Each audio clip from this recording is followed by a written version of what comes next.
Трагический инцидент в Мекке. По меньшей мере 87 человек погибли и около 200 пострадали в результате падения строительного крана на территории мечети Аль-Харам. Это главная и крупнейшая мечеть в мире.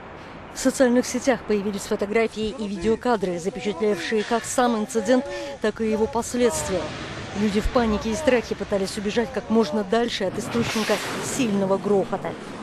Большинству жертв трагедии полагают саудовские СМИ, иностранные паломники. Инцидент произошел за 10 дней до начала главных обрядов хаджа к святым местам в Мекке и Медине. Они пройдут с 21 по 26 сентября. По предварительным данным, причиной обрушения крана, который использовался для работ в рамках масштабной реконструкции, стали сильные порывы ветра. К месту происшествия съехались бригады спасателей и медиков. Больницы Мекки и все городские службы переведены на чрезвычайный режим работы.